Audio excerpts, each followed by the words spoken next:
नमस्कार, मैं हूं आपके साथ प्रिया तिवारी और आप देख रहे हैं केकेएन न्यूज। शुरुआत करते हैं खबरों की। देश में पिछले 24 घंटे में कोरोना के 1660 नए मामले सामने आए हैं और 4100 लोगों की कोरोना से मौत हो गई, जिसके बाद से देश में कुल 5,20,855 मौतें दर्ज की गई हैं।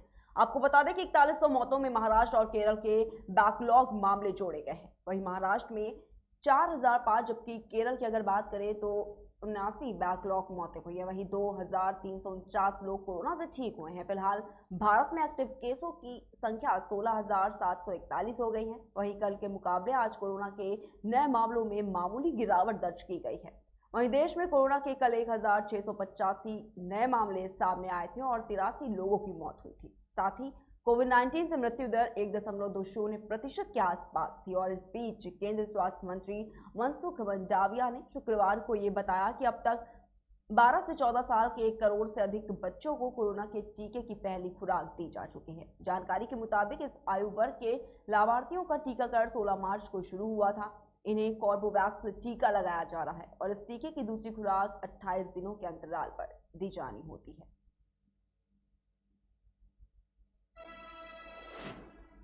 वहीं दिल्ली विधानसभा में शुक्रवार को पेश किए गए आर्थिक सर्वेक्षण के अनुसार राजधानी पर महामारी का आर्थिक प्रभाव देश के बाकी हिस्सों के मुकाबले कम रहा। जहां साल 2020 और 21 में पूरे देश की जीडीपी में 6.6% की गिरावट दर्ज की गई थी, तो वहीं दिल्ली की जीडीपी में 3.9% की गिरावट आई। जबकि साल 2021 और 22 में जहां देश की जीडीपी 8.9% के उछाल पर देखी जाने की उम्मीद रही, तो वहीं दिल्ली की अगर बात करें तो दिल्ली की जीडीपी में 10.2% की बढ़ोतरी दर्ज की जा सकती थी। इसका मतलब है कि दिल्ली की जीडीपी साल 2021 और 22 में महामारी के बाद 6% अधिक होगी। साल 2021 में देश की जीडीपी में महामारी के बाद 1.8% की बढ़ोतरी होने की उम्मीद है। वहीं दिल्ली के उप मुख्यमंत्री मनीष सिसोदिया ने आर्थिक सर्वेक्षण शुक्रवार को विधानसभा में पेश किया है।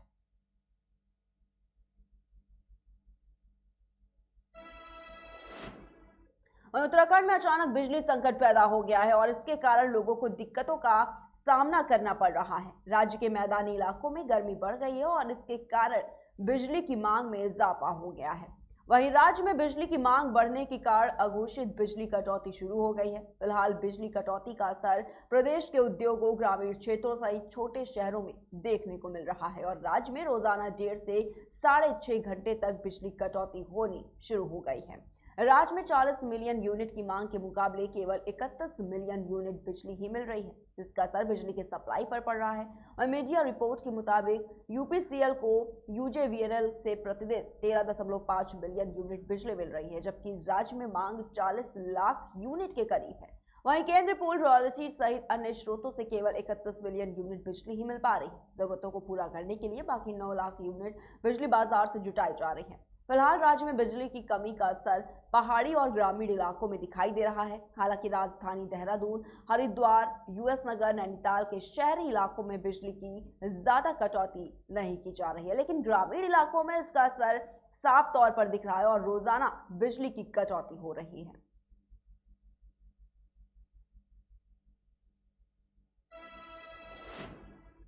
केंद्रीय गृह मंत्रालय ने शुक्रवार को असम और मेघालय के बीच सीमा समझौते को अंतिम रूप देने के लिए 29 मार्च को एक बैठक बुलाई है। जनवरी में असम और मेघालय के बीच हस्ताक्षरित सीमा समझौते को अंतिम रूप देने के लिए 29 मार्च की तारीख तय की गई है।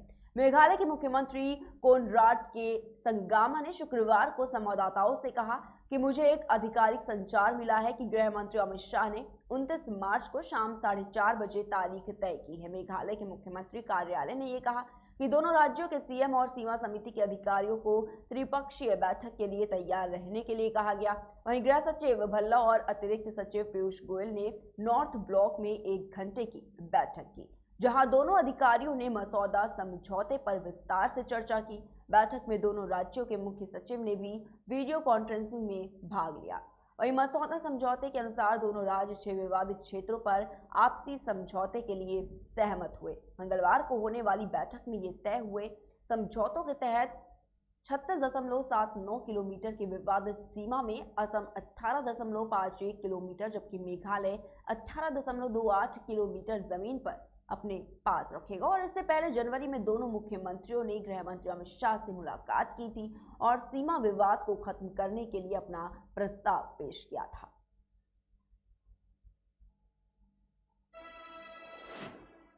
वहीं चुनाव रणनीतिकार प्रशांत किशोर ने शुक्रवार को राहुल गांधी और प्रियंका गांधी वाड्रा से मुलाकात की है। कांग्रेस के दो नेताओं ने इस मुलाकात की पुष्टि भी की। हालांकि इस बैठक पर अभी तक कोई आधिकारिक बयान नहीं आया। माना जा रहा है कि राहुल और प्रशांत किशोर के बीच बातचीत गुजरात विधानसभा चुनावों में कांग्रेस पार्टी के अभियान पर काम करने के लिए हुई है। आपको बता दें कि पिछले साल सितंबर में कांग्रेस नेतृत्व और प्रशांत किशोर के बीच बातचीत के बाद दोनों के रास्ते अलग हो गए थे और इसके बाद कांग्रेस ने अपने चुनाव अभियानों को संभालने के लिए प्रशांत किशोर के एक पूर्व सहयोगी सुनील कानगोलू के साथ कॉन्ट्रैक्ट साइन किया था, जबकि प्रशांत किशोर ममता बनर्जी की तृणमूल कांग्रेस के लिए रणनीति तैयार करने लगे। वहीं कानगोलू ने पिछले महीने पार्टी के साथ काम करना शुरू किया तो किशोर की कांग्रेस के साथ काम करने की संभावनाएं धूमिल होती दिख रही थी। दोनों ने 2014 में सिटीजन्स फॉर अकाउंटेबल गवर्नेंस संगठन के हिस्से के रूप में नरेंद्र मोदी के अभियान पर एक साथ काम किया था। किशोर उसके बाद अपने रास्ते पर चले गए, जबकि कानगोलू भारतीय जनता पार्टी के साथ काम करते रहे, जहां 2017 में भारतीय जनता पार्टी ने उत्तर प्रदेश चुनाव में जीत हासिल की थी।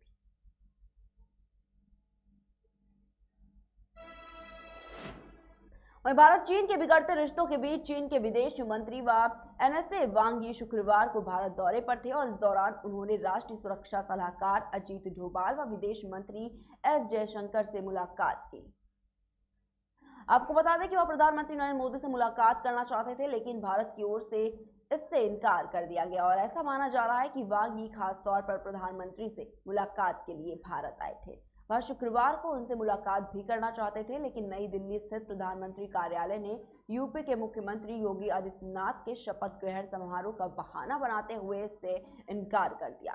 सूत्रों की माने तो वांग यी ने अजीत डोभाल से मुलाकात करने के बाद उन्हें चीन आने का निमंत्रण भी दिया।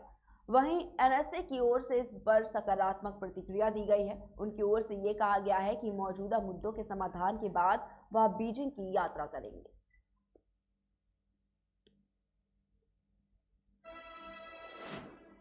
और मुख्यमंत्री योगी आदित्यनाथ की लगातार दूसरी सरकार की नई पारी की शुरुआत कर चुके हैं। मंत्रिमंडल में जिस तरह 21 अगड़े और 21 पिछड़ों के साथ 8 दलित एवं एक सिख, मुस्लिम और अनुसूचित जनजाति के चेहरों के साथ सामाजिक समीकरण संतुलित करने की कोशिश की गई, इससे ये स्पष्ट कर दिया है कि योगी सरकार की दूसरी पारी में शामिल खिलाड़ियों पर सिर्फ अच्छे रन बनाने की ही जिम्मेदारी नहीं है, बल्कि 2024 के लोकसभा चुनाव में जीत के लिए बेहतर परफॉर्मेंस देने की भी जिम्मेदारी है।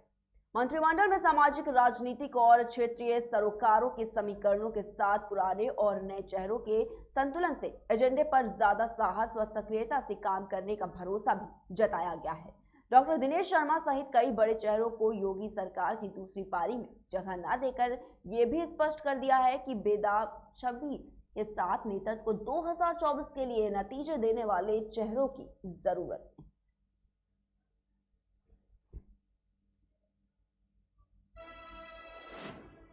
वहीं मथुरा जिले में 12 से 14 आयु वर्ग के बच्चों का टीकाकरण शुरू हुए 10 दिन हो गए हैं। 10 दिन में जनपद के 53 सरकारी केंद्रों के साथ लगभग 30 निजी स्थलों पर लगाए गए कैंपों में 1000 से अधिक बच्चों को टीके लगाए गए। स्कूलों में भी अभी इस अभियान को लेकर तेजी नहीं दिख रही है। वहीं इसके पीछे होली की छुट्टी और स्कूलों में शुरू हुई परीक्षाओं को बताया जा रहा है। 16 मार्च को जनपद के राधिका विहार रोड स्थित दीक्षा स्कूल, मिलिट्री हॉस्पिटल राया स्थित केडी पब्लिक स्कूल, गोवर्धन स्थित मुरारी कुंज सीनियर सेकेंडरी स्कूल, सामुदायिक स्वास्थ्य केंद्र फरहा, सामुदायिक स्वास्थ्य केंद्र बलदेव मांट और महावन स्थित केडीएच स्कूल में 12 से 14 वर्ष तक के आयु वर्ग के बच्चों के लिए टीकाकरण का शुभारंभ किया गया।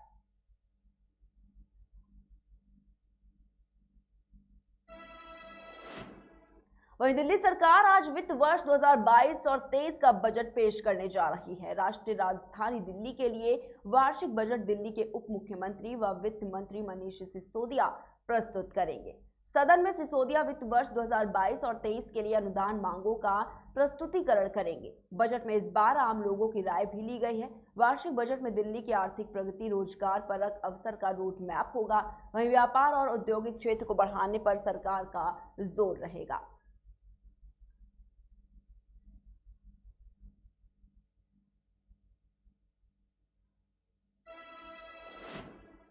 वहीं Bollywood film the Kashmir files पर दिए गए बयान की वजह से सीएम केजरीवाल घिरते हुए नजर आ रहे हैं। आपको बता दें कि एक दिन पहले ही केजरीवाल ने विधानसभा में द कश्मीर फाइल्स के निर्माताओं को अपनी फिल्म यूट्यूब पर डालने की सलाह दी थी और दिल्ली में इस फिल्म को टैक्स फ्री करने से मना कर दिया गया था।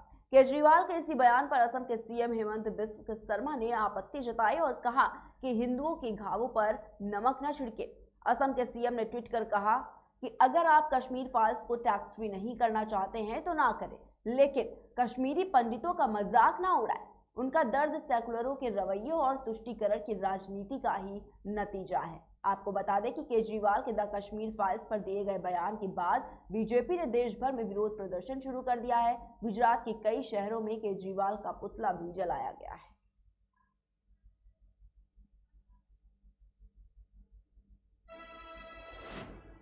फिलहाल के बुलेटिन में इतना ही। बने रहिए केकेडी न्यूज के साथ।